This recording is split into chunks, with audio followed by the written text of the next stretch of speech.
মানুষটার কাছ থেকে তুমি অনবরত ইগনোর হয়ে চলেছ। তোমার ব্যাপারে তার বিন্দুমাত্র কোনো আগ্রহ নেই। তুমি তার সাথে যেমনই কথা বলতে যাও না কেন, যাই করো না কেন, হয়তো তুমি ভালো কথাগুলোই বলছো, সে কোনোভাবে তোমার সে কথাগুলোকে গুরুত্ব দিচ্ছে না, অ্যাভয়েড করছে, নেগলেক্ট করছে, দরকার পড়লে তোমাকে মাঝে সাঝে ইনসাল্টও করছে।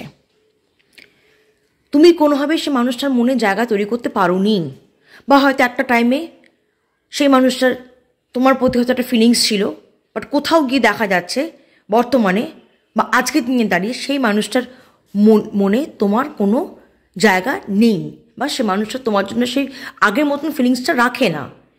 এত কিছুর পরও তুমি যদি সেই মানুষটার সাথে তোমার যোগাযোগটা কন্টিনিউ করো, তার সাথে কথা বলো, একটা মাধ্যম রাখো, তুমি কিন্তু নিজেই নিজের সেলফ রেসপেক্টটা লুজ করছো। এইভাবে নিজের সেলফ রেসপেক্টটাকে লুজ করাটা ঠিক না। সেটা তোমাকে অলরেডি এমন জায়গাতে নামিয়ে দিয়েছে, বলছে তার কাছে তোমার মিনিমাম কোনো রেসপেক্ট নেই, সে তোমাকে রেসপেক্টের চোখে দেখে না বলেই তাই তোমাকে বারংবার ইগনোর করছে। কোনো ফিলিংস তার তোমার জন্য কাজ করে না। যদি সে তোমাকে রেসপেক্ট করতো, তার যদি ফিলিংস থাকতো, তাহলে ইগনোর করতে পারতো না, বা তোমাকে কখনো সখনো ইনসাল্টও করতো না। তুমি দিনের পর দিন সেই মানুষটার থেকে ইনসাল্টেড হচ্ছ, দিনের পর দিন সেই মানুষটার থেকে তুমি ইগনোরেন্স পাচ্ছ। এই পরিস্থিতিতে তুমি যদি সে মানুষটার সাথে কন্টিনিউ করতে থাকো, তাহলে তুমি নিজের সেলফ রেসপেক্টটা লুজ কর, যাই হয়ে যাক না কেন, নিজের সেলফ রেসপেক্টটা কখনোই তুমি লুজ করবে না।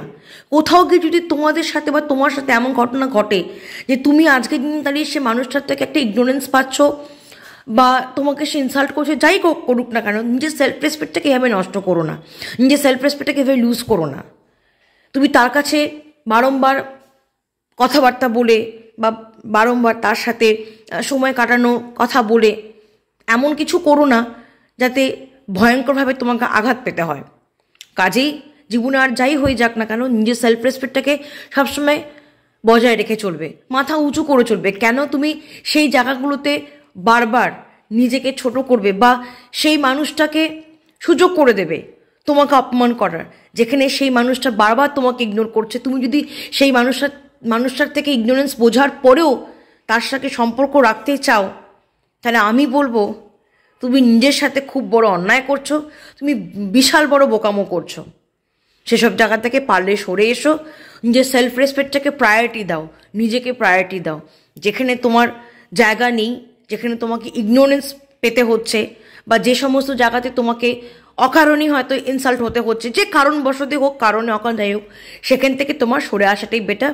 যে সেলফ রেসপেক্টটাকে লুজ না করে সেখান থেকে তোমার ধীরে ধীরে সরে আসাটাই বেটার হবে।